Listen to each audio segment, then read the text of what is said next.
What's up, everybody? Welcome back to another episode of the Hoopers Lounge podcast with myself and Max. Every day we draw closer and closer to the regular season. We are so close, in fact, that we actually had preseason action yesterday. So the regular season is just within reaching distance. And because of that, we need to kick off part two of our predictions with our regular season standings. But before we get into that, there's been a bit of a news surrounding the NBA. And Max, your favorite team, the Warriors, has been heavily involved. So maybe that's good news to you, maybe it's not. But the first piece of news that we'll get to is the long-standing contract dispute between the Warriors and Jonathan Kuminga has finally been settled as Kuminga has signed a 2-year deal worth just over $50 million. Max, this has been a big offseason storyline for your team. Do you like the number? Do you like the duration? What are your thoughts on the contract? I'm just first and foremost, I'm happy that this situation is over with. It's taken up a lot of the Warriors' brain capacity in the offseason to figure out what to do with Kuminga. The star players of the Warriors, Jimmy and Draymond and Steph, have remained patient with the organization throughout this, which I understand because Kuminga is a great player, and I hope that he's finally able to break out in the way that I think a lot of people think he can this year. 2 years, I think, is a good number. This will be, in my opinion, his last contract with the Warriors. Unless he becomes an all-star level player, I think they may try and keep him. But this will probably be the last 2 years we see him in Golden State. The 50 million, I'm not huge on like the salary cap. I'm not the most educated when it comes to that, but it sounds like a good number to me. Again, he's worth it, and this contract should have been made last year probably. But you can pay the guy all he wants it. But if Steve Kerr doesn't play him, then he doesn't play him. So that's what it really comes down to, in my opinion. The guy's got to play and he's got to produce, and I have all the confidence in the world that he will. I think he got a lot of confidence from the playoff run last year. In those games he played without Steph, he was balling. He was arguably better than Jimmy Butler in those games, and I expect him to build off that and use that confidence this season. And then another signing that I'm honestly more excited for this signing than the Kuminga one, and that's Al Horford, a great veteran leader. If the Warriors need enough of those, they just added another one, a big guy to replace Kevon Looney. He's a better shooter than Looney, and he's a bigger body than Looney, but they're both old, and I still think they need more depth at that position. But I like what the Warriors did. They finally made moves. They were the only team that didn't sign a free agent the entire offseason, and then they just re-signed one of their own and signed Horford in the same day. So they finally got active, and those are my thoughts on overall just the news surrounding the Warriors the last couple days. It appears the Warriors did not realize that free agency actually started in July, since they waited till September to do literally anything. But better late than never, I guess. I do like the signing of Al Horford, but I don't know if that's what the Warriors need. Al, at this point in his career, he's 39 years old. He's never been known for his explosiveness, and now at age 39, he's definitely not going to be known for that. He still should be able to stretch the floor at a high level, although his three-point shooting did take a decline his last year at Boston. I truly think Horford at this point in his career is a more experienced Quinton Post. I don't think he's going to offer much more to the Warriors than that. He's still a good defender. He still should be able to guard the 4 and the 5, but he's not going to offer elite level rim protection. He's not going to offer rebounding. He's not going to be able to stretch the floor at an elite level anymore. The Warriors did need big man depth, so in that regard, Horford will be a great signing. He should see the floor for the Warriors, but I don't think at this point in his career he is a difference maker. Now, Kuminga, on the other hand, I believe Kuminga can be the difference maker. You believe Kuminga can be the difference maker. Basically, everybody does, except for Steve Kerr. And that is where the problem arises. If your own coach doesn't believe in your abilities on the court, you're not going to get playing time. And we saw it in the first round against the Rockets. Kuminga was benched. He had multiple games where he didn't even see the floor. And one could make an argument that that would have been the case throughout the playoffs if Steph didn't get injured. And then Kuminga steps in for Steph and becomes the Warriors' leading scorer in the second round. So that is where a lot of the telltale signs that Kuminga could be ready for a breakout. But Kerr needs to be able to play the guy. And that is something that Kerr has struggled with in his Warriors tenure, playing young guys and developing them and building them up into superstars.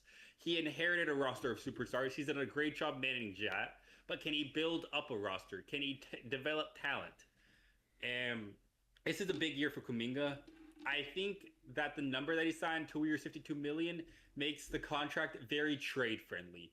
I don't expect him to be part of the Warriors organization past February. I think Steve Kerr would rather play his veterans rather than Kuminga and Moses Moody and whoever else they got. I don't know. I'm glad the Warriors got active. They needed to, but I'm not sure if the moves they made are enough to move the needle in the last few years of Steph's prime.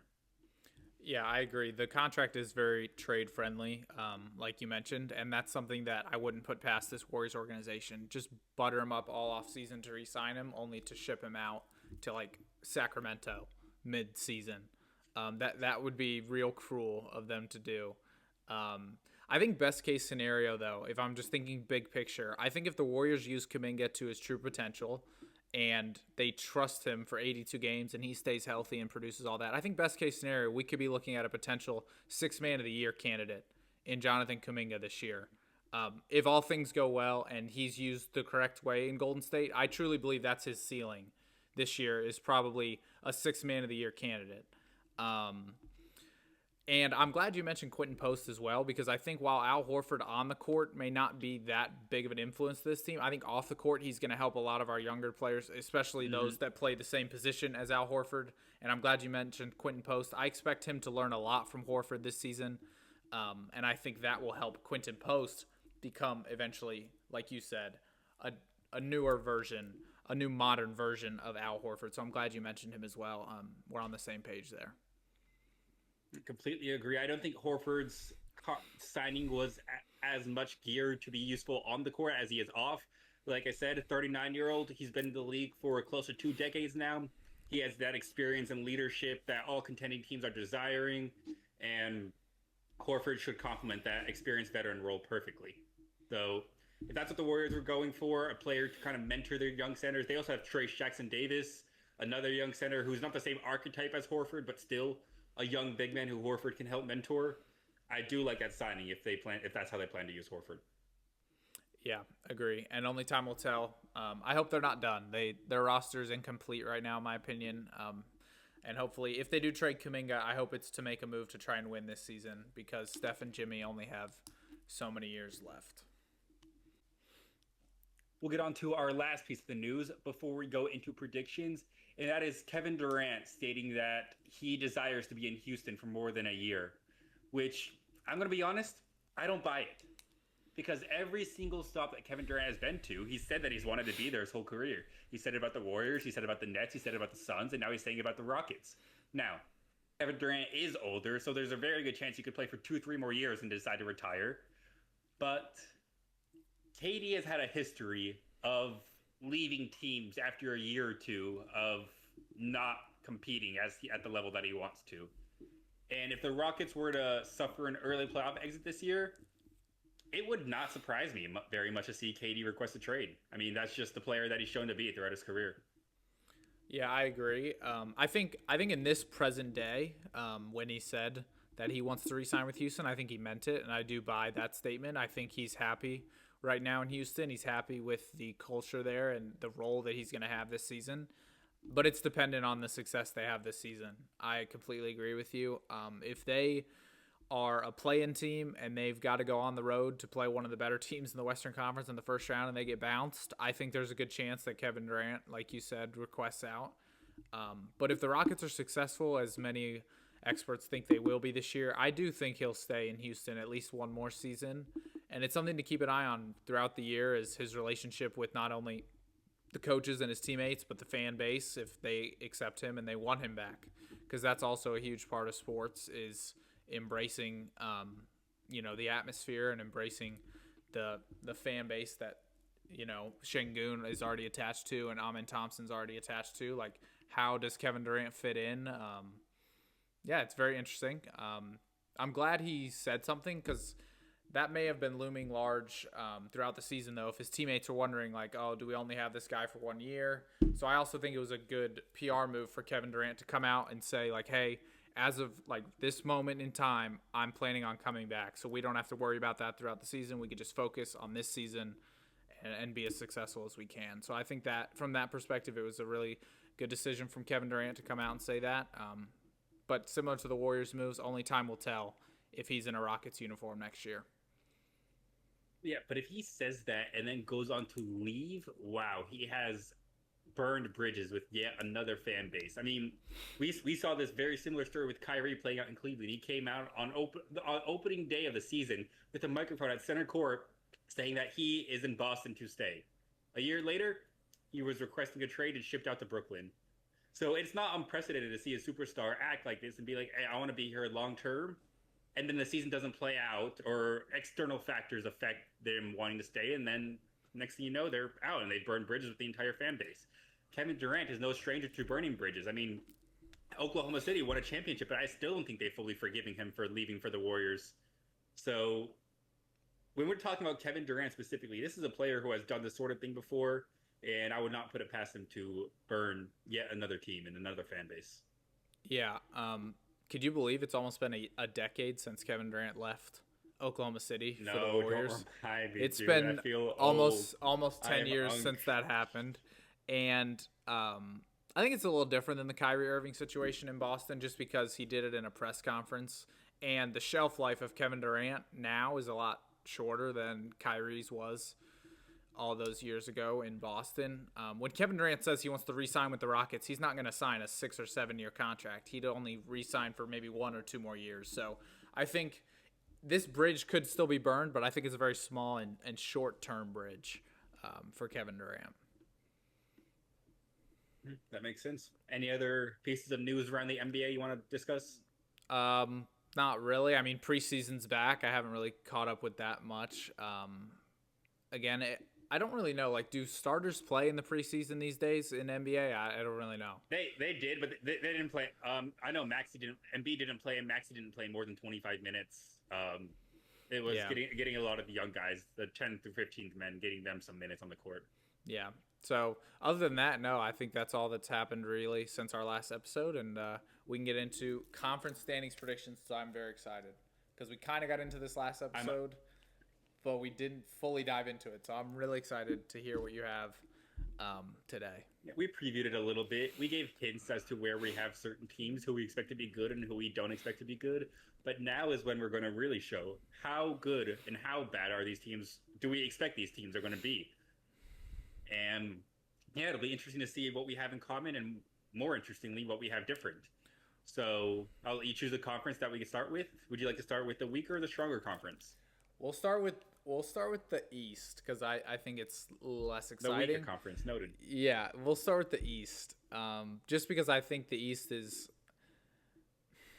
I don't know. I think it's just more predictable, but I could be totally wrong. Significantly weaker as well. So I also agree with you. I do think it's more predictable. But what 6 teams in the East do you have missing the playoffs and the play-in entirely? All right, so Alex... 5 teams in the East. So Alex never went to college and can't do math. So there's only 5 teams that don't make the playoff these days because of the dumb play-in tournament. And when we keep this podcast going throughout the season, this will not be the first time I complained about the play-in tournament, by the way. It's the dumbest thing ever. I hate the play-in tournament. It's stupid. And we should just go back to the old format. That's my opinion. Anyway, the 5 teams that I have missing the playoffs, I'm going to list these in order from worst to best, just so you can kind of follow along with me. All right? So worst team in the East this year is going to be the Washington Wizards. That's not a surprise to anyone. They're an absolute dumpster fire. Terrible. Awful. Next, I have the Brooklyn Nets. I don't know what to expect from them, but I think they're also going to be terrible. But again, like trades and injuries happen. But right now, I think the Nets are going to be terrible. Right above them is going to be Charlotte. No shocker there. The Hornets, I don't think are going to take a leap at all. They're going to be the same team. They might win more games, but they're still going to be in the same standing as before.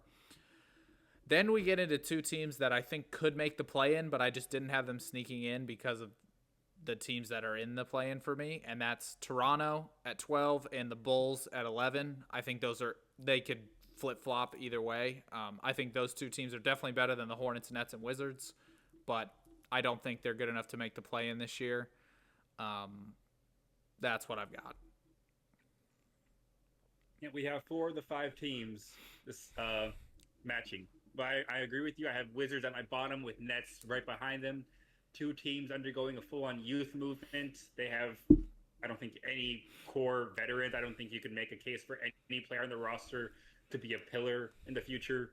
I mean, the Wizards' best player is Jordan Poole, who isn't. I don't think is part of their long-term plans. While the Nets, on the other hand, drafted 4 guards in the first round. I don't even know what they're doing. So there's It's going to be a tryout clear this bottom season. two with the Wizards and the Nets. It's just going to be a tryout. Yeah, this for season. real. That's the tryout for the starting guard position for the Nets. At 13, right above the Wizards and the Nets, I have the Chicago Bulls, a team who finally decided to undergo their rebuild. They should have done that 3 years ago, but I guess better late than never, once again. But they have some nice young pieces. They have Kobe White, they have Matas Buzelis. But after trading their veterans, Levine and Vucevic, they're not going to have the star power and the experience necessary to make a playoff run. And yeah, I think the Bulls are just fully embracing the youth movement that they should have embraced a long time ago. 12, I have the Miami Heat. Now, with Tyler Hero missing the start of the season, they don't have Jimmy Butler. Their offense is going to be very weak to start the season. And I think they're going to start the season bad, and they're not going to really have any desire to try and rebuild their season to snag a 7 or 8 seed. I think they're going to be looking forward towards the lottery and hopefully adding some youth to a roster that needs it after the amount of deep playoff runs that they've made. And at 11, I have the Toronto Raptors, a team I consider for the play-in. I mean, I like the talent they have on the wings with Scotty Barnes, Brandon Ingram, RJ Barrett. They have Emmanuel quickly at the guard position. But I gotta see the 3 forwards play together first before I have any higher expectations. None of the 3 forwards are really known for playmaking of the sort. They all need the ball in their hands to be impactful, and unfortunately for them, there's only 1 ball on the court. So I think the Raptors are going to take some time to figure some things out, especially with Ingram yet to play a game for the team. And that time that they take to figure it out is what is going to end up costing them a playoff spot. Interesting. So when you said we had 4 of the 5 teams, I thought for sure you were going to put Toronto in the play-in, but instead you put Charlotte in the play-in. Am I correct? Interesting. You are correct. A bit of a spoiler. I guess we'll go on, but I have Charlotte as a 10 seed. And I am high on Charlotte this year with an asterisk. The asterisk comes with injuries. LaMelo Ball has missed most of the last 2 years due to injuries. Brandon Miller missed all of last year, basically all of last year. I think he played like 5 games and then had a high ankle sprain and missed the rest of the season. So if the Hornets can stay healthy, I like the piece that they have. LaMelo, I'm hoping, can make a leap into superstardom. It's been long awaited ever since he made the All-Star game in his second year. Miller, the first 5 games he played in his second season, he at least looked really good, looked like he can operate in a secondary scoring role. And they signed Spencer Dinwiddie as a nice backup role. Hopefully, maybe he can help LaMelo Ball mature on the court a little bit. The issue that I have with the Hornets is in the front court, especially after trading Mark Williams. They're going to be starting Ryan Kalkbrenner, a second-round rookie, presumably, at center. And that is where the issue arises for the Hornets. That is where I don't think they're going to make it past the play-in tournament. I think they're going to flame out as a 10 seed. But that is improvement for the Hornets. And out of the teams that I've listed, the 7 that we've talked about so far, I think the Hornets have the most star power. And that is that's why I gave them the upper hand. Yeah, I think... Okay, the Hornets on a talent perspective, I agree with you, are 100% there. But I've been watching the Hornets. I live in Charlotte, and I've been watching the Hornets for a while. And the problem is they just don't have winners on their team. They don't have guys that are willing to dive on the floor for loose balls. They don't have guys that are willing to make the extra pass to get an open shot. And in the NBA, that type of stuff matters. It matters in college, too. But you can kind of get away with more stuff in college than you can in the NBA. In the NBA, like, if you want to make the playoffs and you want to make a run, you have to have guys that are willing to do that. And again, like you said, their roster is filled with superstar or superstar level potential players. But I just don't know how many gritty role players that team has. I also think coaching has been a nightmare in Charlotte for years now. They have not found the right coach yet, and I don't know if they ever will with the track record that Michael Jordan is on, hiring head coaches. So they just, again, like, that's a team where I need to see it first before I can, like, give them my stamp of approval and put them in the play-in.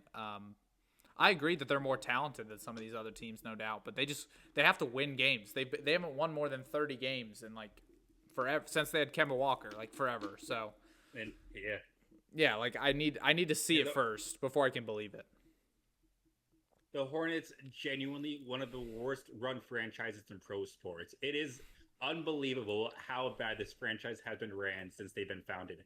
The Hornets have yet to win a division title, and they have not won a playoff series in this millennium. That is absurdly bad. I can't even fathom. We are 25 years into the millennium, and you have not won a single playoff series. It is pathetic, truly. And I'm not a Hornets fan, but I've grown up in Charlotte. I almost feel like an obligation to root for the team. And they have been nothing but dog shit since they've lost Kemba Walker and Al Jefferson, the prime Hornets days of the 2015-16 season, the good old days. But I think there is a point where the Hornets need to turn it around, especially with LaMelo Ball on a max contract. He needs to come out and prove that he is worthy of that much money, that he can lead a team to at least the play-in tournament. And with how weak the East is looking this year, I do think the Hornets can make a leap.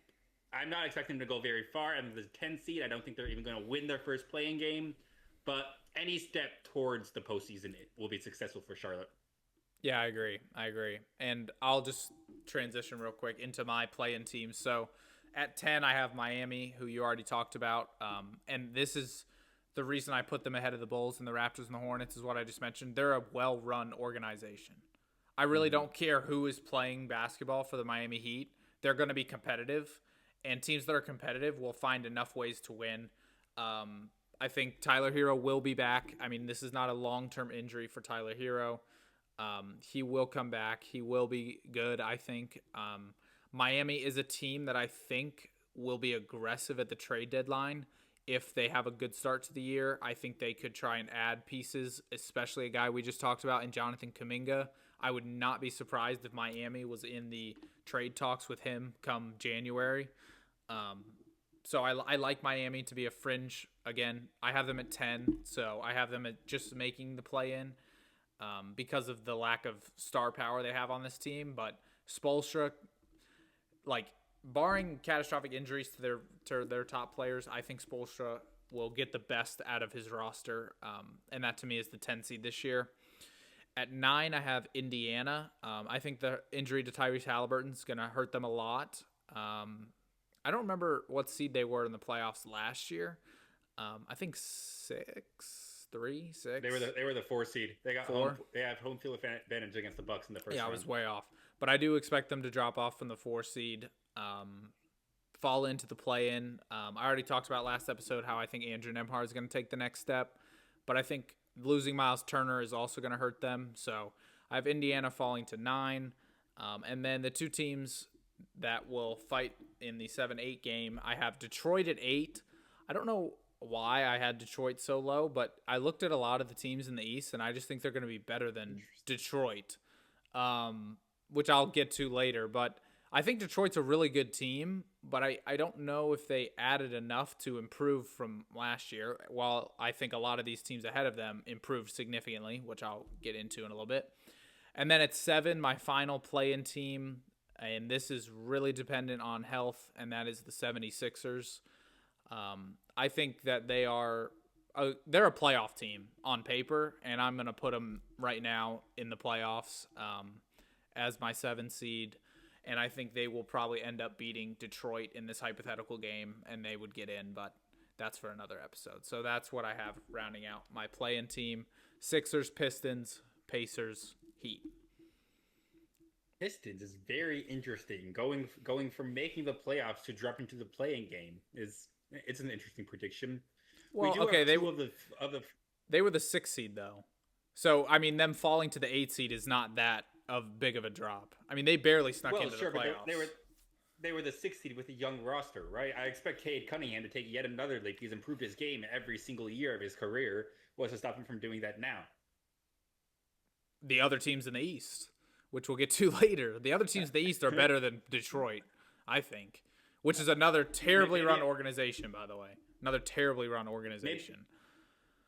True, but maybe I'm lower on the other teams in the East than you are. We do have 2 of the 4 teams in the same position. I do have the 76ers at 7 and the Pacers at 9. the 76ers are one of the toughest teams to rank because I think that they have the most, the biggest spread of seed that they could be. The Sixers could easily be a 2 or 3 seed, and they could easily be a 13 or 14 seed. And it truly all depends on the health of their former MVP, Joel Embiid. The Sixers are arguably championship contenders with Embiid healthy and playing at his highest peak. But when he's not on the floor, they're not a playoff team. They're a playoff team. And that's what made it so hard for them to rank because Embiid's injury history is such a huge red flag. It's impossible to predict this guy, to say with full confidence that Embiid is going to be healthy this year.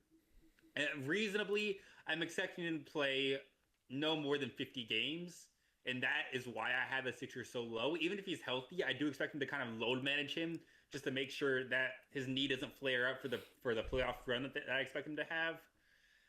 And the Sixers as a 7th seed, that could be scary for the number 2 seed.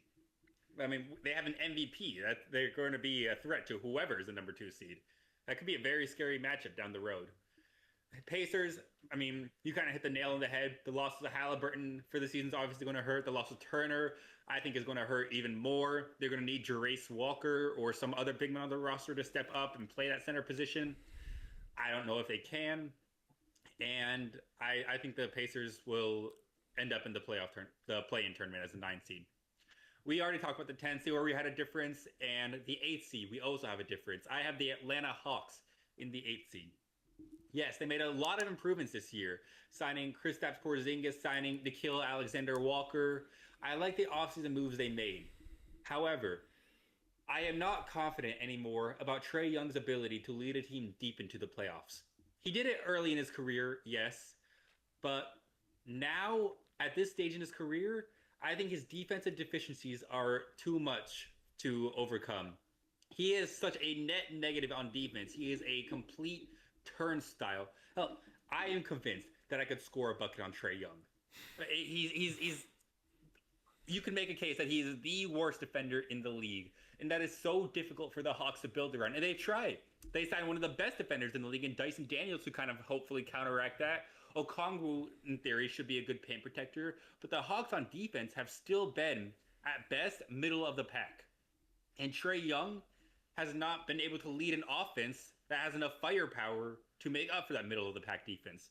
The Hawks have been a play-in team for multiple years now, and truthfully, I just don't expect much to change within the organization. I think they're going to stay average. I guess maybe I see them very similar to what you see the Pistons as. I think this is just an average team in an average conference who is going to do nothing but remain average. Okay, that's fair. I definitely have my questions about Atlanta on defense for sure. I think offensively they're probably going to be better this year with Jalen Johnson returning from injury and the addition of Kristaps Porzingis. I think that definitely helps them offensively. Defensively, again, remains to be seen. I agree with you that Trae Young may not be able to lead a team deep into the playoffs, but I still think he can lead them to a top 6 seed in a weak conference like the East. Especially with Quinn Snyder. Let's not sleep on Quinn Snyder now. He's a good coach, and he'll get these boys ready to play every night. They have a very good roster, in my opinion, top to bottom. Very versatile way they can mix and match lineups against really any team. They match up very well. So I'm a little higher on Atlanta than you are, and I just think, like, if you were to match up, let's say, Atlanta with Detroit, for example, I think I would take Atlanta right now, just because of, again, the versatility they have, and I'm still probably taking Trae Young over Cade Cunningham right now today. But, again, all these teams... That's a good argument, actually. Trae or Cade? I would take Cade, but I feel like that's a very 50-50 split. If I need to win one game, I think I would take Trae Young right now. In the future, if I was building a franchise, I would take Cade. But I think if I needed to win one game in a hypothetical play-in tournament, I think I would take Trae Young to perform. I still think I would take Cade. I think he offers a lot more versatility than Trae does. Trae is undersized and offers nothing on the defensive side of the floor. Cade is a jumbo-sized point guard who can see over the defense, is a master at the pick-and-roll game, and can actually contribute on the other end of the ball. I agree. Defensively, Cade's leaps and bounds ahead of Trae Young. But one thing that Interesting debate though. Yeah, one thing that Cade can't do that Trae does is stretch the floor. I mean, you have to get out on that guy at the logo, which Cade Cunningham does not do that. So that is advantage Trae in that department. But we're getting sidetracked. That is a good debate, though. Kind of my mindset ranking Atlanta where I have them.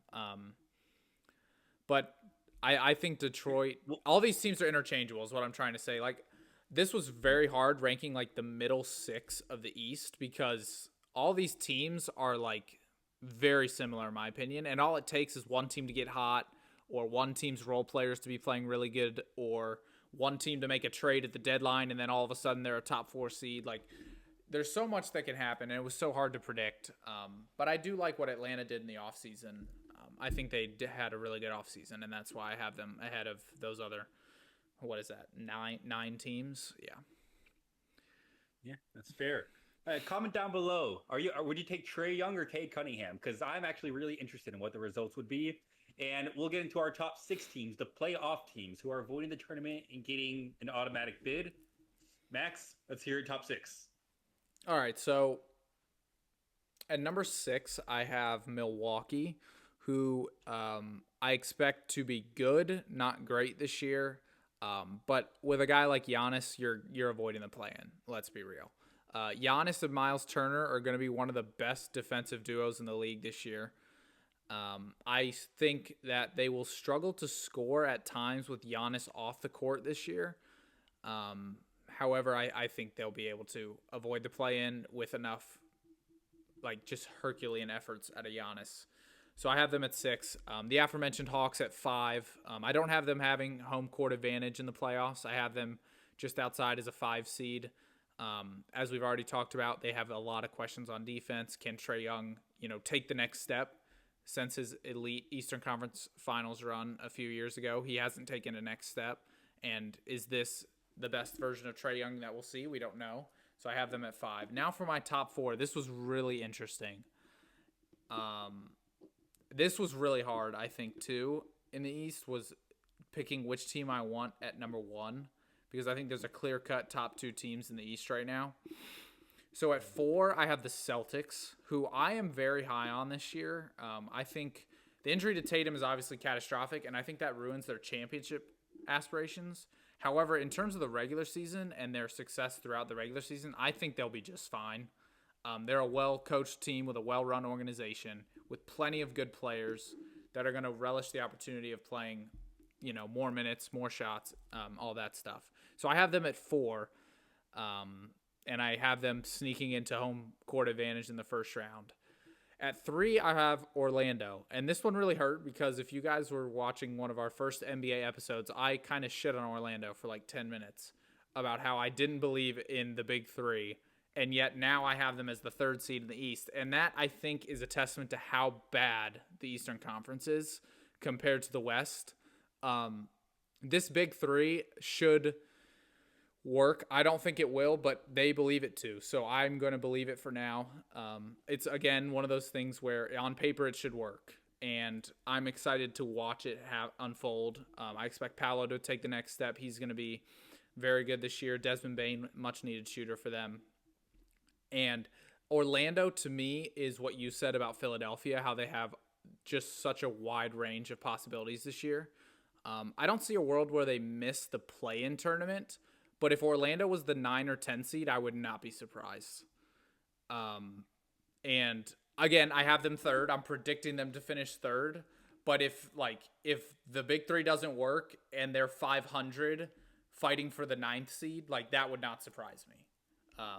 And so I have Orlando 3. Now, this gets to the top 2 seeds, which I said, again, was very difficult.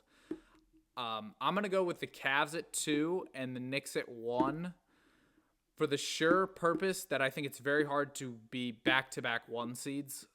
Cleveland coming off the 1 seed last year, I think that is going to be very hard to repeat, and that was kind of the tiebreaker for me. I think on paper these teams are almost identical with an elite scoring guard leading the way with a great defensive roster behind them. So it'll be interesting how the season plays out. But I have the Knicks as the 1 seed, which kind of sets them up for failure because that fan base they'll have all the hopes in the world if the Knicks end up with the 1 seed. And I think I'm just looking at my bracket right now. A 1-4 matchup between the Knicks and Celtics in the second round would be absolutely amazing.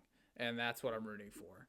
So that's kind of where my mind was as well. Like if I put the Cavs 1, then I have to wait till the Eastern Conference Finals to get that matchup. So that was also kind of my thought process is playoff matchups in my prediction. So I have the Knicks at 1, Cavs at 2 to round out my playoff teams.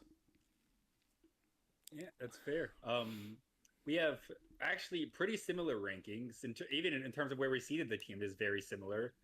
And I'll kick off with mine. Like you said, 6, I have Milwaukee. I agree with everything you said. Milwaukee should have one of the stronger defensive backcourts. It should be very difficult for opposing teams to score in the paint. And with Giannis Antetokounmpo being the point and center of the offense, he is the focal point. I expect him to have an absolute statistical obliteration of a year. I expect him to be averaging 30 points a game, 10 rebounds a game, 5 assists a game at least. And I mean, if Milwaukee can get, like I predict him as a 6 seed, but if Milwaukee can even finish as the 3 or 4 seed, Giannis could have a very strong case for MVP because the team surrounding him is arguably the weakest that it's been since he's been in Milwaukee. It's very bad, but when you have a player with the capabilities of Giannis who is going to hopefully touch the ball and be involved in every single offensive possession, the Bucks should still be, at least relevant in making other teams sweat it out in the Eastern Conference. 5, I have the Boston Celtics. I mean, you said a lot of the same. You said a lot of similar things. You had them at 4. The loss of Tatum will obviously hurt, but the team's strength in recent years have been depth, and now all of these players who have been depth are going to be getting increased roles and looking to prove themselves. Jaylen Brown, Derek White, Peyton Pritchard, they're all going to be getting increased offensive roles. And don't be surprised when you see Derek White as an all-star this year, because I truly think he has that capability in his game. I think he's that good. But in terms of star power, I just don't think the Celtics will have what it takes to compete with the top 4 teams. At number 4, I have the Pistons. I am much higher on the Pistons than you are this year. I am very high on Cade Cunningham. I think his game is going to take yet another leap forward, and he's going to go from fringe all-star to potentially all-star starter this year. I see that in the picture for Cade Cunningham. I would not be surprised if that were the case. The Pistons should definitely be building off what they had last year, taking the Knicks to 6 games. Or did they take them to 7 games? Was there a game 7 in that series? 6. Okay, it was 6. Okay. But 6, and the first 5 or so games were very, very close. I mean, the Pistons could have easily won the series. And I expect them to build off that this year with their young core of Cunningham, Jalen Duren, Jaden Ivey, Asar Thompson. They're only going to get better. Number 3, I have the Magic. Not for the reasons you do, but because I think the Magic are going to be genuinely good. In fact, I would go as far to put them on the same tier as the Cavs and the Knicks. Paolo Banchero should take a huge leap forward this season. I think he could get very close to a 30 points per game scorer. The team's huge, glaring red flag weakness in recent years has been shooting. They have been among the worst, if not the worst team in the NBA at three-point shooting. And getting Desmond Bane, a career 40% three-point shooter, should drastically help to fix that issue. Not only that, and provide spacing for everybody else on the court. Allow Paolo more driving lanes and Franz Wagner to slice and dice his way into the paint, which is both of their strengths. Very high on the Magic. I think they're going to be Eastern Conference contenders this year. I see no world in which they fall out of the play-in. I don't think they can be any lower than the 6th seed. I'm very high on the Magic. And then at 1-2, we have those 2 teams swapped. I have the Cavs at 1, Knicks at 2. And I mean, you don't have a bad argument. I could hear it could very well go either way. My reasoning for putting the Cavs at 1 is because I think they're going to be extra motivated from their second round playoff exit last year. I mean, the Cavs ended their season pissed off, while the Knicks ended their season maybe not happy, but they were like, well, we got to the conference finals for the first time in a quarter century. That's something to hang your hat on. They're not going into it with that chip on their shoulder, that hunger that the Cavs have after their upset against the Pacers. And that's really my only reasoning. I mean, the core of Mitchell, Garland, Allen, and Mobley should only continue to improve, especially Garland and Mobley, the two youngsters. Um, yeah, but that could really go either way. That's a pretty clear top two in the conference. Yeah, I agree. I already talked about how you could interchange them. I want to go back to the Pistons for a second. You having them at the 4 seed, I think that's truly really high.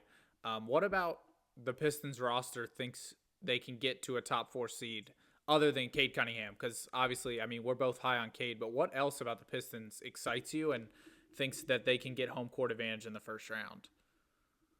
Well, it's because I think they have strengths on both sides of the ball. Asar Thompson has already established himself as one of the greatest one-on-one defenders in the league in just his second year. Jalen Duren is a walking double-double. He'll get you 15 and 10 every night. And they have veteran mentorship in players like Tobias Harris, not Michael Beasley anymore because he couldn't put down FanDuel, but Tobias Harris should still be a capable veteran, helping a young team navigate their way through the grueling regular season.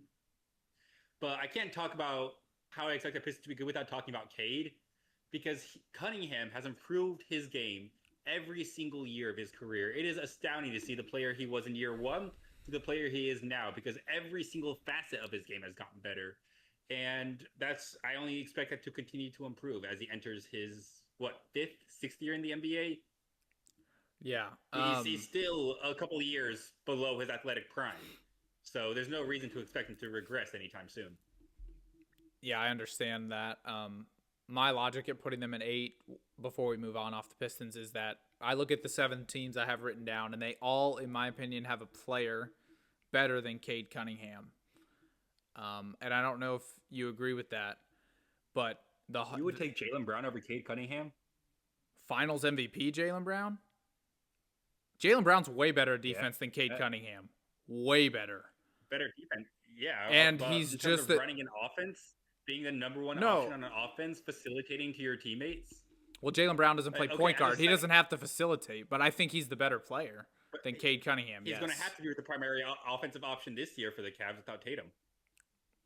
Yeah, I know, but I would still take him on my team over Cade Cunningham. I would take Jaylen Brown before I took Cade Cunningham. I think I would take Cade.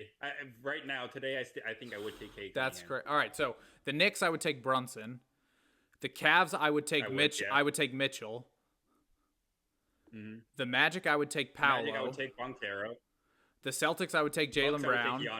Bucks, I would take Giannis. Hawks, I would take Trae Young, which we already talked about. And the Sixers, I would take Embiid over Cade.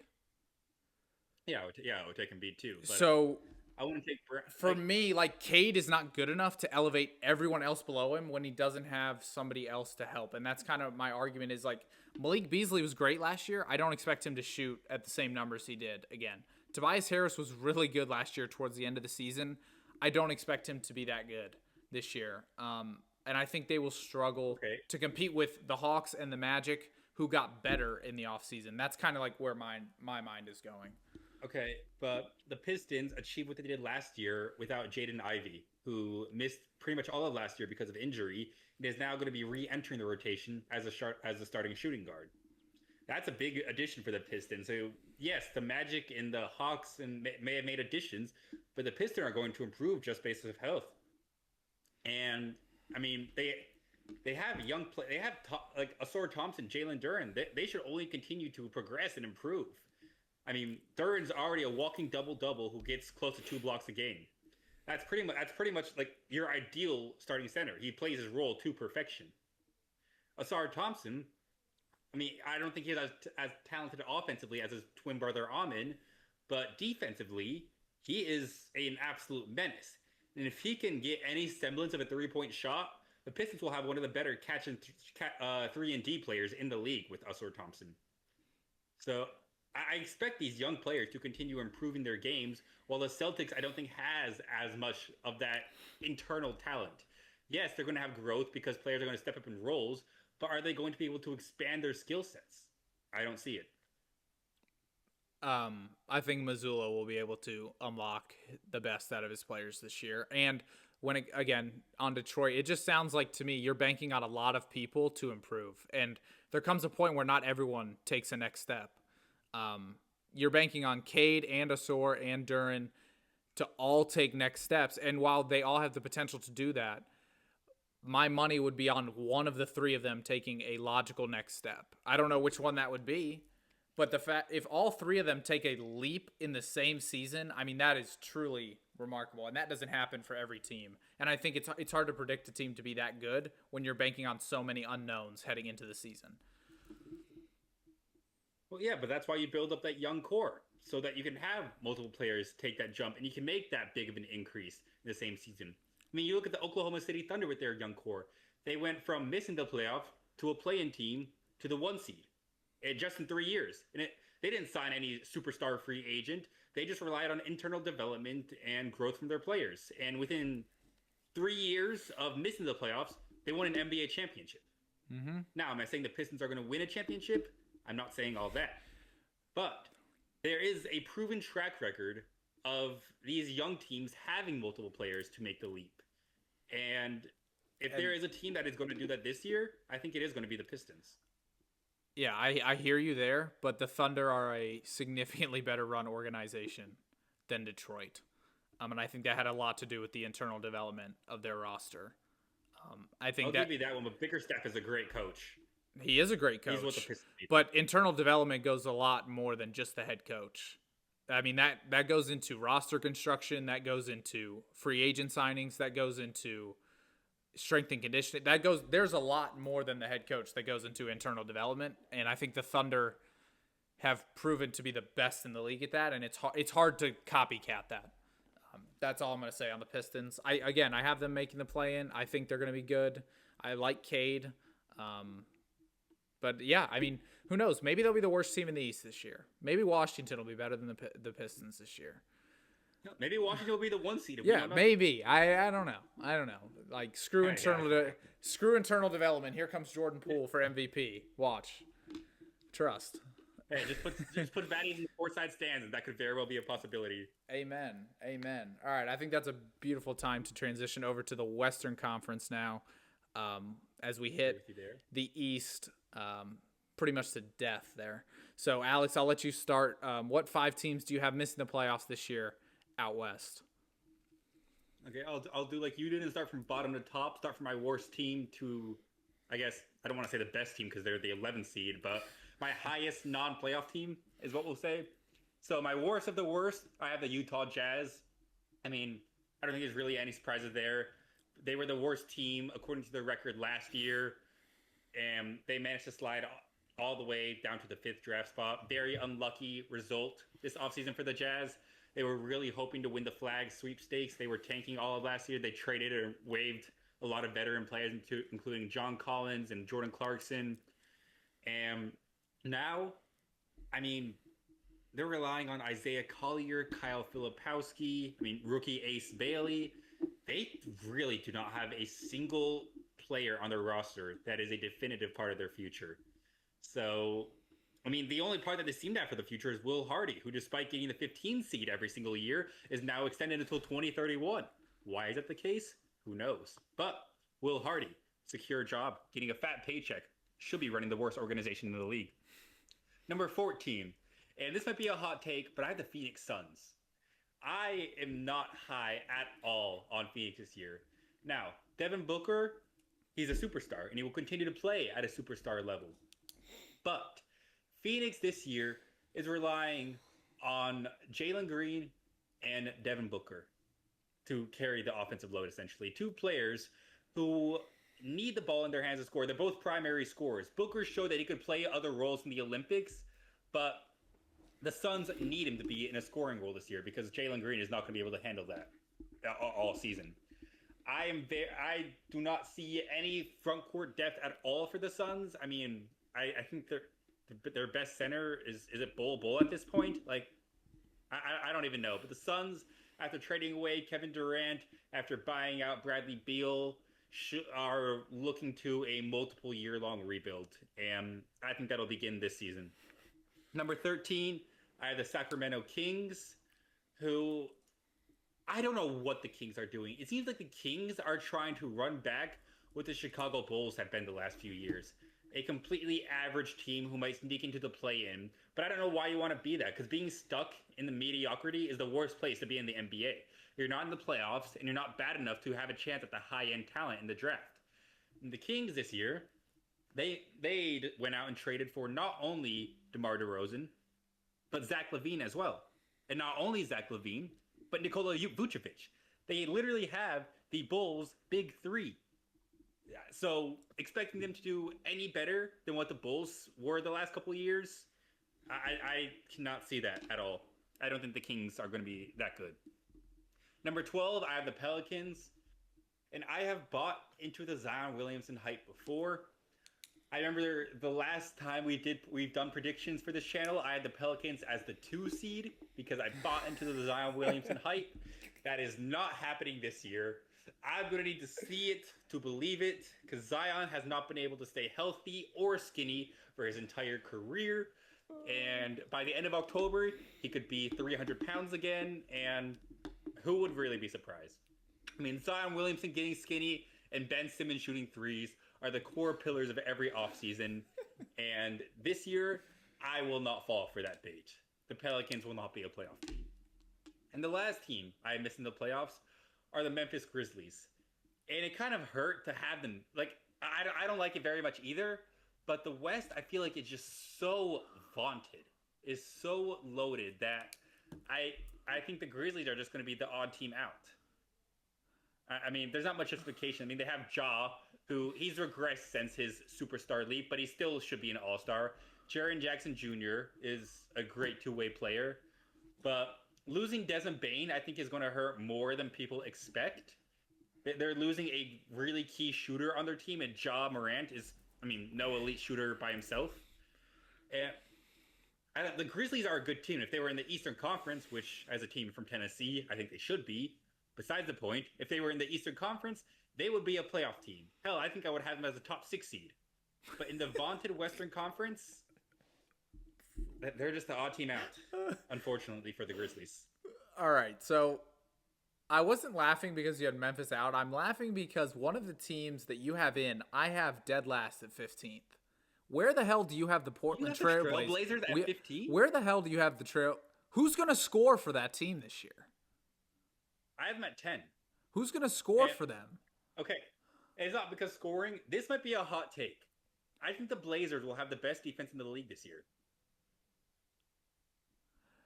Okay. I don't know enough about their roster, but all I know is that they signed Dame off a torn Achilles. He won't be playing this year. Anthony Simons is gone, and Scoot Henderson has been a shell of himself ever since he was drafted.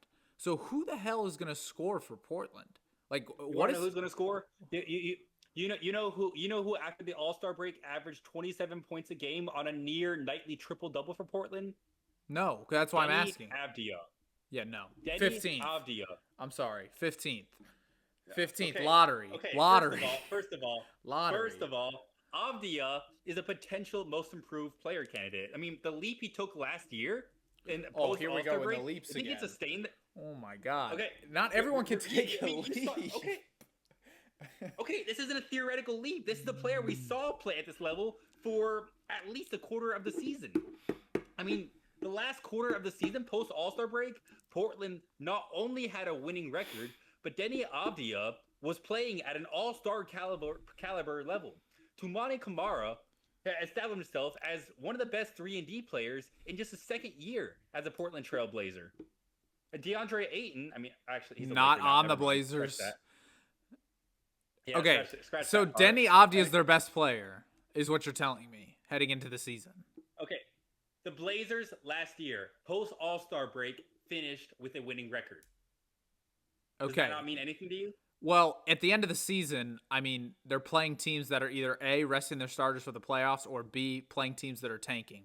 So that doesn't really do much for them. They were neither of them, right?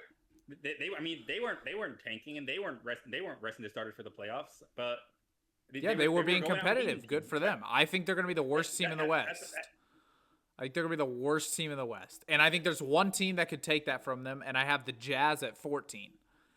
Other than that, I think every other team in the West is significantly better than those two teams, in my opinion. I think the Blazers defense is going to be so frustrating for opposing teams to score on that they're going to sneak their way.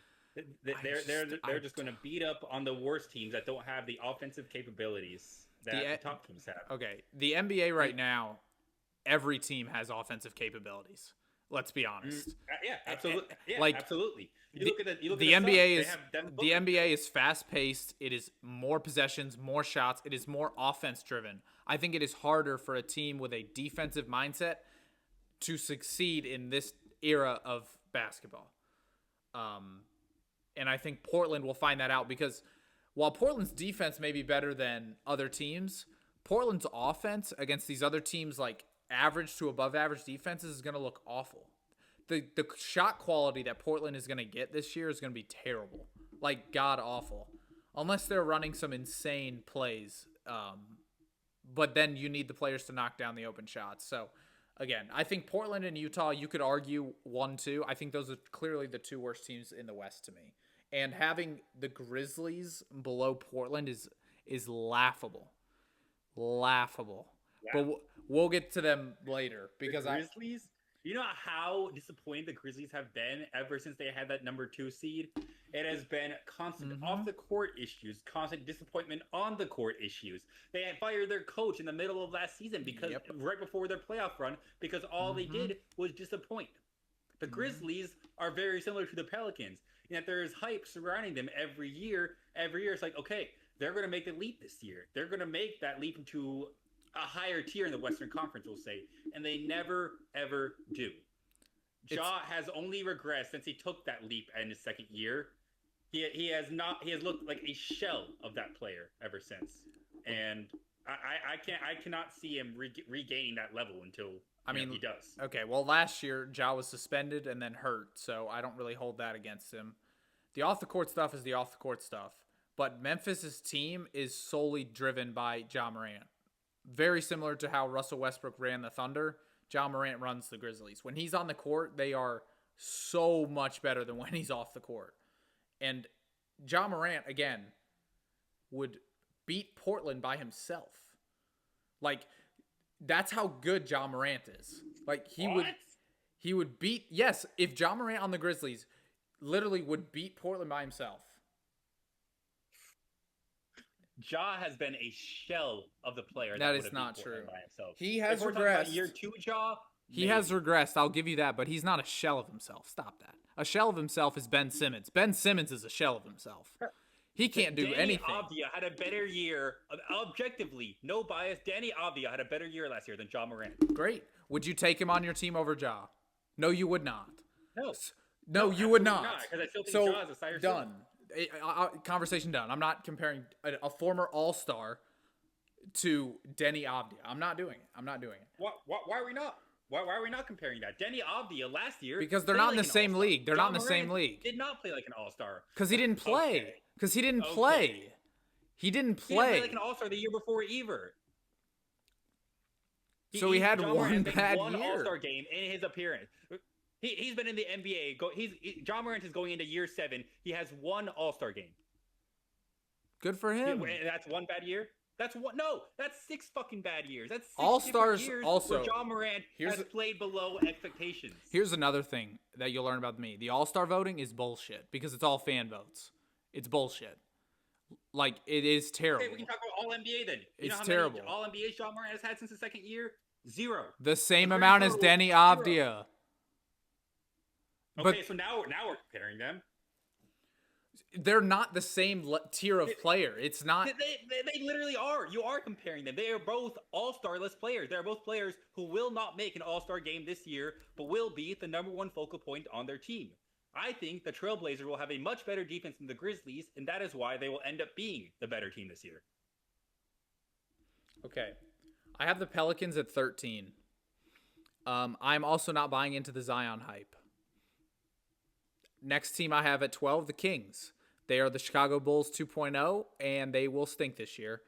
And this is my controversial one. At 11, I have the Los Angeles Clippers missing the playoffs. I think this Kawhi Leonard situation may be something that is a severe punishable offense. I'm trying to get that correctly. And I think that if this stuff that they're talking about between Ballmer and Kawhi is true, the wrath of hell is going to drop on their new stadium this season. And I think, again, karma, I believe in a little bit of karma. And if they were cheating and paying Kawhi more than what they were telling the rest of the league, I think they will be punished for that in one way or the other. And I have them missing the playoffs this year, or the play-in tournament, excuse me, at the 11 seed. Hot take, but not one I entirely disagree with. I had the Clippers at 9, a play-in team, not as low as you, but for a lot of the same reasons as you did. This Kawhi Leonard Steve Ballmer scandal could get really, really messy, and I expect it to play out throughout the season. I mean, I have read reports that the Clippers could have to forfeit multiple first-round picks, that Kawhi Leonard will have to forfeit this year's worth of salary, that he might not even be allowed to re-sign with the Clippers at the end of this year, that Steve Ballmer might get suspended. I mean, these are all possibilities that, if they were to happen, would absolutely cripple the Clippers, not just this year, but down the road and in the future. I mean, this whole thing with aspiration could destroy this organization for the rest of the decade, and I think it's definitely going to be something that's at least on the players' minds throughout the season. And because of that, you can't expect them to be at the top of their bet. They're not going to be playing the best of their bets, because you're going to be thinking about, is our best player going to be available? Is our owner going to get suspended? Are we going to have first-round picks down the road? You can't think about just a season when you have all this other off-the-court shit going on. Yeah. So I don't hate that take at all, the Clippers missing the playoffs. That's not something I disagree with completely. It also doesn't help that they're an older roster with not that much shooting either. So if they lose a guy like Kawhi, it will be much harder for them to overcome some of their shooting and youth discrepancies. Especially after losing Norman Powell. I mean, he took a leap last year, and now he signed a big contract with the Heat. That makes their best three-point shooter James Harden, and then it's everyone else's average at best. And all right, so I'm just going to go into now the next tier, which is play-in teams. And this team at 10, you had at 14, and that's the Phoenix Suns. Like I said, we've mentioned this in previous episodes. I'm a little higher on Phoenix than you are. Again, the 10 seed is nothing special. But very similar to Miami, in where I just think they have too many dudes on their roster to not make the play-in. You asked who their big men are. They currently actually have some decent centers on their team. Mark Williams is one. He's all right. They drafted the kid from Duke, Maluach. He's not bad. I mean, that guy's not bad. And then they also have Nick Richards, who's, again, nothing special, but a good depth piece. So those three could be a nice little rotation, especially on defense. I expect them to gobble up rebounds and block shots.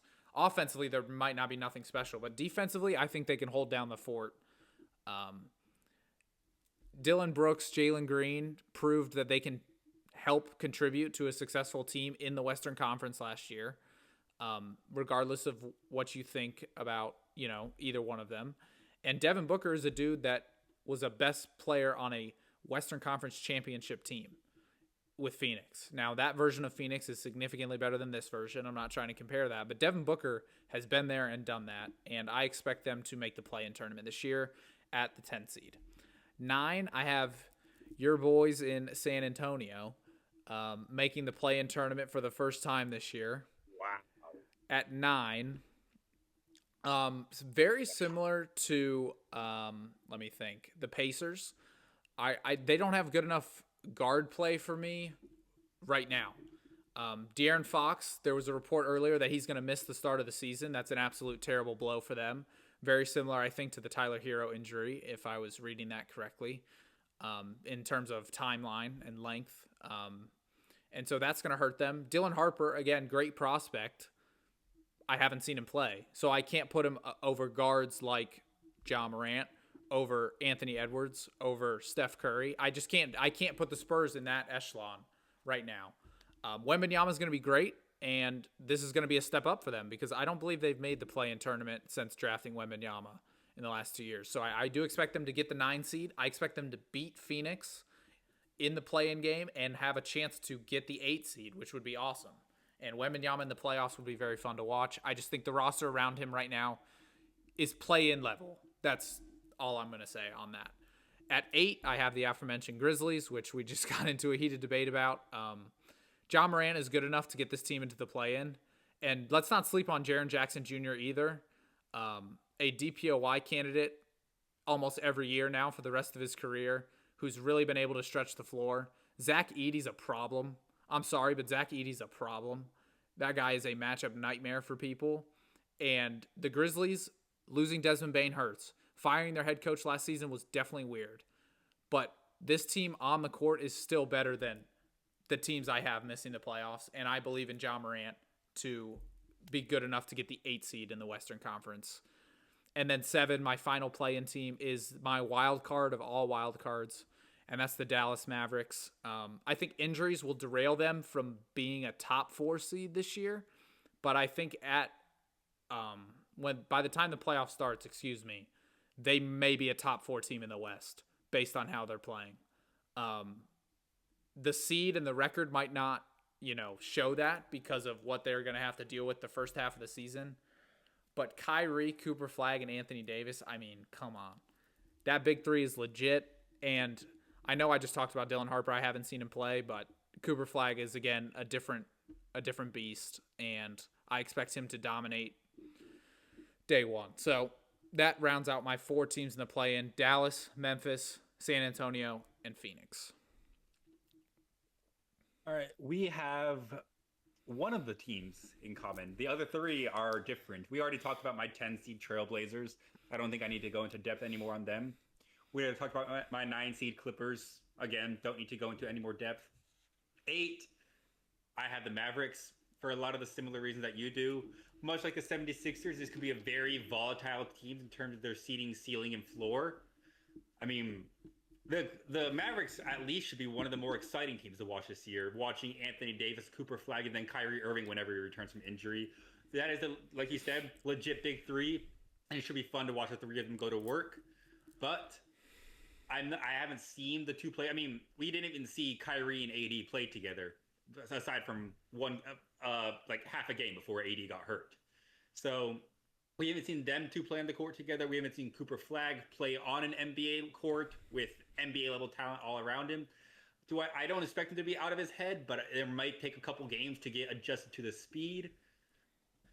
I want to see how the Mavericks look. They could have a very high ceiling, but I have seen other teams that I have above them reach those levels of success. I haven't seen it from the Mavs, so I'm not confident putting them higher up. They very well could be, but I think an 8 seed is a good expectation for the Mavericks to have in the first year of the Flag era. At 7, I have the Golden State Warriors. The Warriors were a play-in team last year, won the first play-in game to get the 7 seed, and I expect them to be very similar to that this year. A lot of this team relies on the health of Steph Curry. If Curry were to miss any time throughout the year, this team will not be able to compete in the Western Conference. Just straight up, they will not be good enough. Stephen Curry is the heart and soul of that team. And with him playing, I don't think the Warriors will miss the playoffs. I think he's too game-breaking for any offense in the league. You have to guard. You literally have to be up his ass from the moment he crosses the half-court line.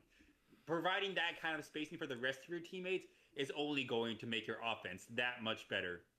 And that is what Steph offers year in and year out. He could be 42 years old, barely not able to run around the court as much as he is now, but his ability to stretch the floor will never go away, and that is what makes the Warriors' offense dynamic year after year, and it will continue to be that way still.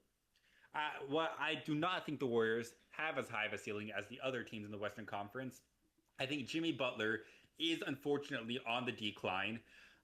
We've talked about Kuminga taking a leap. Again, a big if. He very well might get traded at the trade deadline. They don't have a proven star big man to help complement Curry offensively or defensively.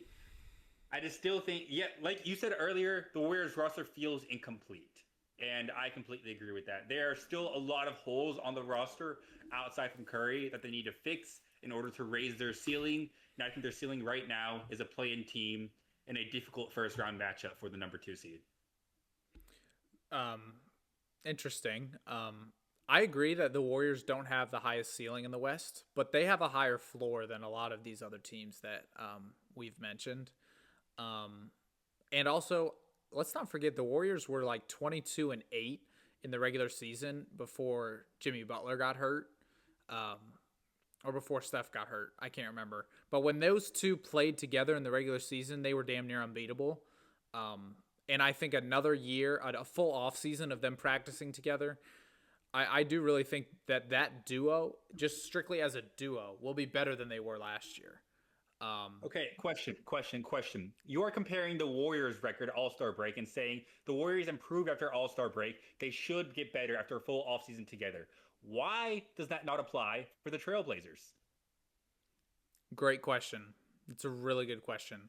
I truly believe that that record is important because it was before and after a significant trade. The Portland Trailblazers have the same exact roster as they did the entire season last year, minus Anthony Simons. Does that make sense?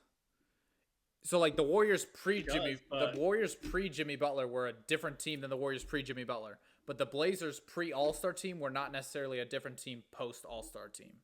Like there was the same roster. Does that make sense? Yes, but you could also make the argument that when the Blazers started running their offense around Avdia, they became a completely different team. Their offense looks so much more potent than it did before when they were running the offense around Shaedon Sharpe and Scoot Henderson. Giving Avdia and letting him be the focal point revolutionized the offense to help complement an already elite defense. Yeah, no, I hear you there. But I think it's different comparing a record of a team that literally added an all-star level player in Jimmy Butler and a team that just made improvements throughout the season. Does that make sense? Okay, that's kind of what that makes sense. my head is at. I think it's not That's comparing the same thing, if that makes sense. Like comparing apples to oranges is how you see it. Yeah. I'm not disagreeing with what you're saying. I just think it's unfair to compare the two because one team made a blockbuster move and the other team just happened to improve throughout the season. Does that make sense? Yeah, I think that's a theme throughout these rankings. I think I'm a lot higher on the teams that are relying on internal improvement, while you're higher on the teams that are making external moves and improving outside of their organization. I think that's a difference that we have in how we view this season. I think both are important. The only thing I disagree with is it's hard to only rely on internal development, if that makes sense. Internal development is necessary for sure. I mean, just look at the Warriors. If Steph and Draymond Green didn't develop, we would not be talking about them today. Like the Jimmy Butler trade wouldn't mean anything today. So internal development is very important, but I think again, the good organizations mixed the two. Like the Heat were able to internally develop Hero and Adebayo, and then they got Jimmy Butler from Minnesota. Right? The combination of that is what you want. I think Hero was unproven before they got Jimmy Butler. Like they didn't know much about Tyler Hero before they got Jimmy Butler. But again, that's here nor there. I just think it takes a mix of the two for sure. All right, so that. Oh, go ahead. Before we get into it, you have to see some semblance of internal improvement before you can commit to making that move. I mean, you don't want to make that trade for Jimmy Butler if Steph and Draymond did not pan out to be stars, or else you're just throwing away assets that'll help you build up a team later. I mean, the Magic waited until they saw that superstar elite from Paolo, until they saw all-star potential from Franz Wagner, until they pulled the trigger and traded for Desmond Bane. The Knicks waited to see that superstar elite from Jalen Brunson before pulling the trigger on Mikal Bridges and Karl Anthony Towns. So in order for a team to make that kind of external move, I think they need to make that first mini leap into playoff contention before a team's like, all right, let's mortgage our future for a veteran star and try and compete. That's a great point, and that's the exact reason why I'm not high on Detroit. I think we saw that internal development last year, and they failed to make a move to get better this year. And that's kind of why I'm not high on them as high as you are. Does that make sense? Like that makes sense. They saw the internal development of a Brunson, of a I forget the other name you mentioned, but they saw that from Cade Cunningham last year, right? They saw that internal development of him and the entire roster as a whole, and yet they failed to improve upon that roster by a significant margin, and that's why I think they will kind of hover around the same seed and if not fall, because they didn't combine the internal development with the external blockbuster move that you were talking about. Yeah, that's fair. All right, let's get on to the top 6 teams in the Western Conference. And I'm just going to say this right now. You're not going to like my number 4 team, but I'll let you kick it off with your top 6. All right, so at 6, this one was tough. I wanted to put the Warriors at 6. However, I put them at 5 because of the first round matchup I have them, which I'll get into in a little bit. So 6, I have Minnesota, Ant-Man, Gobert, and the crew. There should be a very competitive team in the West. I was a little discouraged based on how they performed against Oklahoma City in the playoffs last year. I was really expecting that series to be a lot more competitive than it was, and they kind of just got boat raced out the series early. And I think mentally, I don't know how that will affect them heading into the season. Ant-Man is a stud, and I think that will not affect him. But the rest of the guys, do they believe that they can compete with the Nuggets and the Thunder and, hell, even the Lakers and the Warriors, all those big brand teams?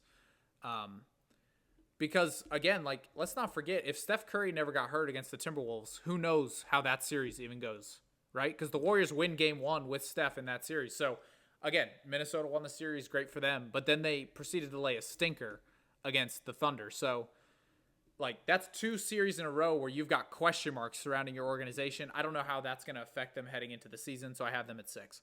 At 5, like I said, I have the Warriors. I think the duo of Jimmy and Steph should be better.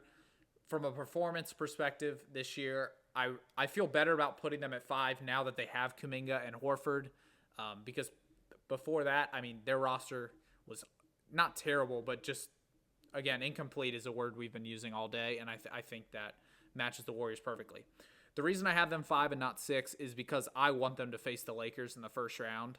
That 4-5 matchup would be absolutely electric. Incredible. LeBron, Curry and LeBron, first round matchup. LeBron versus Steph with the little sprinkle of Luka and Jimmy Butler. Oh my God, that would be insane. So I have the Lakers at 4. I do think very similar to the Steph and LeBron duo, Steph and Jimmy duo, the LeBron and Luka duo should be better this year than they were last year. I expect the full offseason. They'll be better. DeAndre Ayton, I think, is a really underrated signing. I don't know why people hate on him as much as they do. He's a good center. He's not great. He's nothing special, but he's very serviceable and better than any center they had last year, other than Anthony Davis, but they traded his ass away. So DeAndre Ayton's a huge upgrade for them, and I have them at 4. The top 3 teams I think are a given right now, just based on the hype surrounding them. I have the Rockets at 3. I do think they're the worst of the 3 teams right now. Yes, they added Kevin Durant, but they lost a lot of players that helped them get to the 2 seed last year.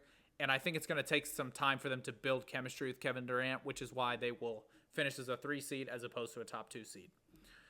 The 1-2, again, was so difficult. But I alluded to this in our last episode, picking Jokic as the MVP and Adelman as the coach of the year. The only way I see those 2 things happening is if Denver secures the 1 seed. So give me Denver at the 1 and the Thunder at the 2. Again, I could see this going either way. I think these are the 2 best teams in the Western Conference. I envision this being the Western Conference Finals, the way I'm looking at my list right now. So that is my top 6. Yeah, we, again, have... I mean, aside from my one team, who I'm sure you're going to have something to say about, we have a very similar ranking. At 6, I also have the Minnesota Timberwolves.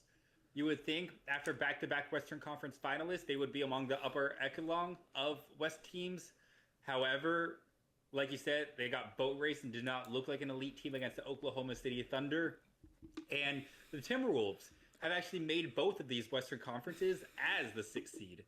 So they have shown that despite they might not have as much regular season success as other teams in the West, but they have showed that even without home court advantage, they can still compete and even win against experienced playoff teams. So just because I have the Wolves at 6 doesn't mean I expect them to be first round exits. I think they're going to be at the very, very least, a very, very difficult first round matchup for the 3 seed. And they could very well go beyond that. At number 5, I'm actually going to make a last second change. I had the Spurs at 4. I'm going to put them at 5. We talked about the Spurs last episode a lot. Very high on Wembanyama, very high on the young core of the Spurs, including Sochan, Vassell, Stephon Castle. Very high on Dylan Harper. I think he's going to be a stud. The reason I'm making this last second change is because of the loss of De'Aaron Fox due to injury. He's going to miss at least the first 2 weeks of the regular season. And they might lose a little bit of more games than they would if he was healthy. And that extra loss or two that they pick up is just what's going to cost them home court advantage. But there is a team every year that makes that leap that nobody expected. I think that this year is a Spurs year. And I think that this era of the NBA is going to belong to Wemby after this year. I think he's going to be that good. Number 4, I had them at 5, and now the 4 is the Los Angeles Lakers. You kind of hit the nail on the head. LeBron and Luka should only be better together after a full offseason. Luka especially looks to be in shape and especially motivated after his tenure in Dallas ended.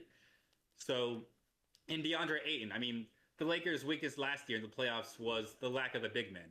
I mean, they played their starter for 48 minutes, completely benching Jackson Hayes, playing fucking Rui Hachimura at center because they didn't have a big man that JJ Redick trusted.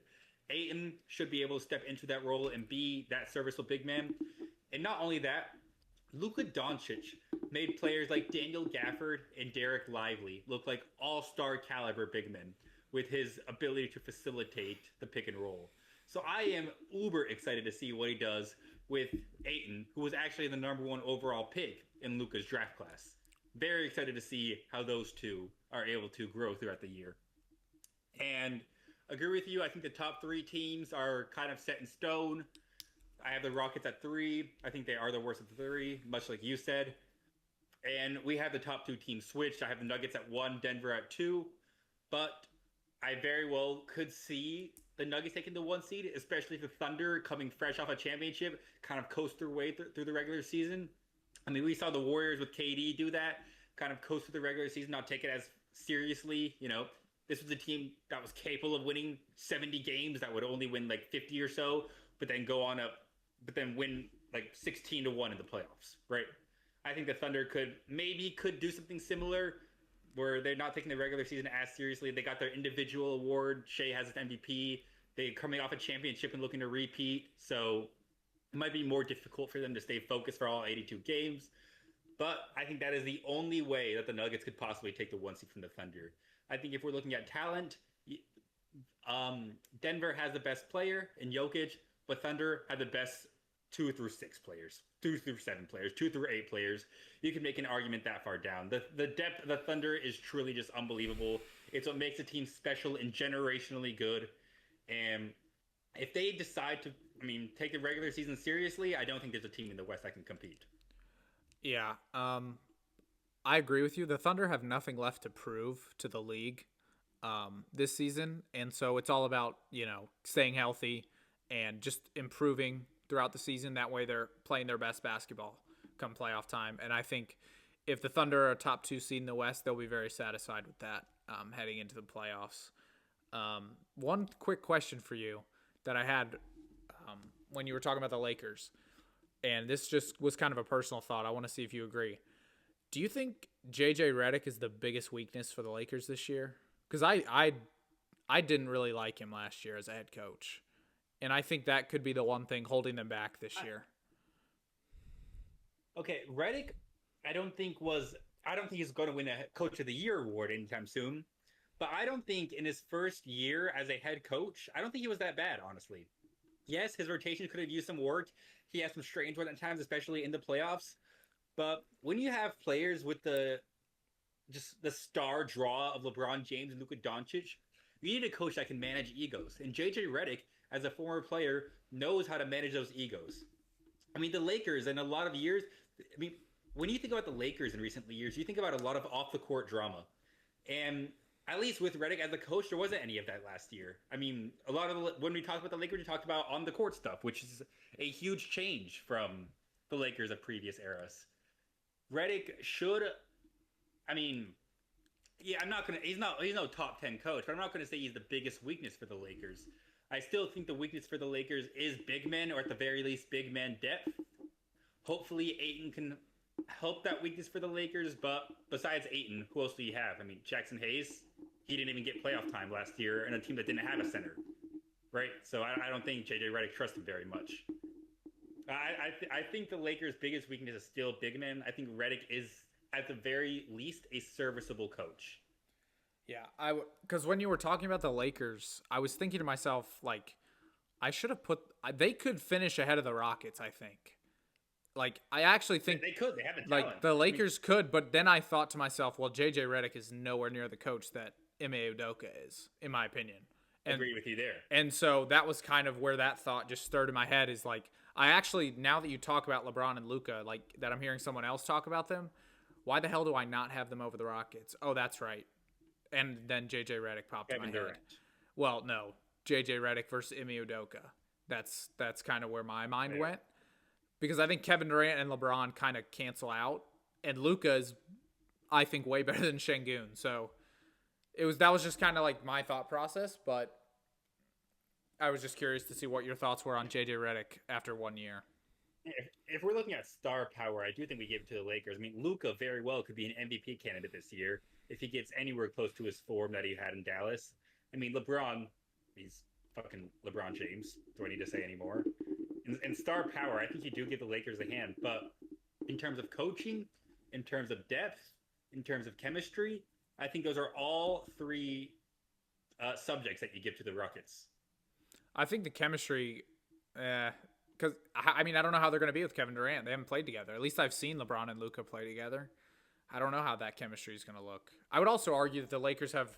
I would argue that Austin Reeves is better than the third best player on the Rockets, probably right now. I think. Well, if we're not counting Fred VanVleet, the third best would probably be Amen Thompson. It's close. I mean, but I would probably give the edge to Reeves right now. It's close. I would take Thompson just because of his versatility, but I mean, I would not be unhappy with Reeves. Oh, I probably would take Amen Thompson because of like how he fits with other players, but I think the better player probably is Austin Reeves right now. I think. Yeah, and in a one-on-one tournament, you give it to Austin Reeves. If you're constructing a team, you give it to Amen Thompson. Yeah, I agree. All right, any other thoughts before we head into our closing segment here? No, let's get into our crunch time. All right, so crunch time, folks. For the first time ever, we're doing something new. Sound the alarm. We got a new segment on today's show, and that is Two Truths and a Lie NBA Trivia Edition, where I have asked the good friends over at ChatGPT to orchestrate these for the podcast. So I've got three lists of two truths and a lie, and we're going to see if Alex can decipher them. Some of these, looking down at them, seem kind of obvious. However, it's much easier when I'm looking at them with the answers. So I don't know how Alex's trivia knowledge is and history of the NBA. So we're about to find out right now. I tried to put them in order of easiest to hardest. So we'll see. Are you ready? Do you have any questions? Yeah, let's find out. Let's find out if I know a ball. All right. Two Truths and a Lie, NBA Trivia Edition. First question, I guess. The Celtics and the Lakers are tied with 17 championships each. Okay. Carmelo Anthony won the Rookie of the Year in 2003. And Russell Westbrook has averaged a triple-double in multiple seasons. It's Melo. Melo did not win Rookie of the Year. He should have won Rookie of the Year, but they gave it to LeBron instead because of #narratives. But Melo was the better rookie this year. I will argue that until the day I die. But unfortunately, Carmelo Anthony did not win Rookie of the Year. Correct. Ding, ding, ding. Well, let's clap it up for Alex right there. 1 for 1. What a start to his campaign here. Good start to the day. What a start. I think that was the easiest one just because, like, LeBron won Rookie of the Year. Everyone should probably know that follows the NBA. But all right, next one. This one, I don't know how good your knowledge is. All right, you ready? Next one. Let's get it. All right. Hakeem Olajuwon was the number 1 overall pick in 1984. He was. That was Michael Jordan's draft. Dirk is the top scoring foreign-born player of all time. Oh. And the Chicago Bulls have more championships than the Golden State Warriors.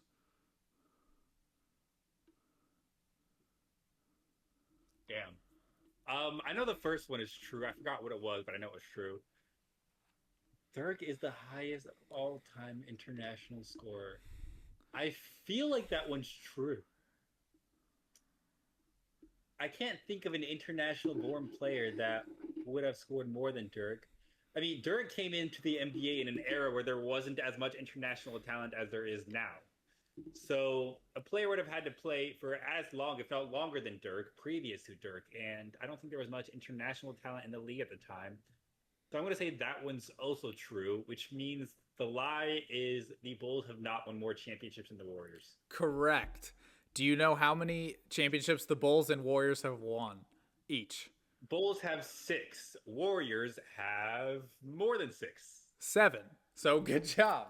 7, okay. I was shocked. There we I go. did not think the Warriors had more championships than the Bulls. When I saw that, I didn't think that was true. Yeah, I know that. I knew they won 1 in the 70s when Wilt was a Warrior. They won 1.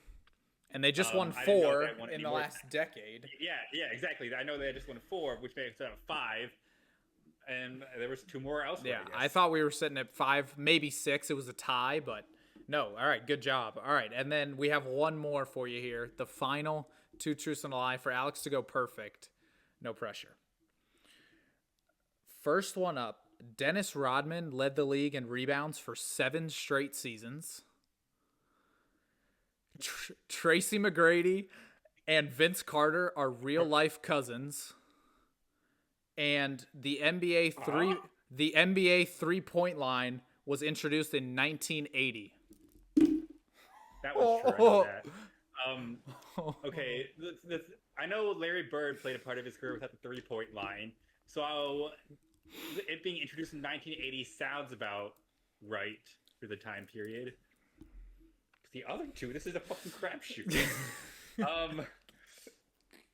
What? Tracy McGrady and Vince Carter? I mean, like, I never knew that if that was the case, but I mean that'd be a pretty absurd lie for ChatGPT to come up with. Did Dennis Rodman lead the league in rebounding for 7 straight seasons? I mean, rebounding was about all he was known for, so I wouldn't put it past him. But wait, that is the lie. Charles Barkley led it 1 year. All right, so is that your final answer? Dennis Rodman did not lead the league in rebounding for 7 years straight. Wrong. Fuck. The answer, the lie was that the NBA three-point line was introduced in 1979. Really? Yep. Oh. 1 year before 1980. Are you shitting me? That's where we're going now. Are you kidding me? Dennis Rodman. What world was I supposed to get? And what was I supposed to get that? It is 1 year off? That's what you're giving me here? And Dennis Rodman, that's foul. he led the league in rebounds That's from 1991 to 1998.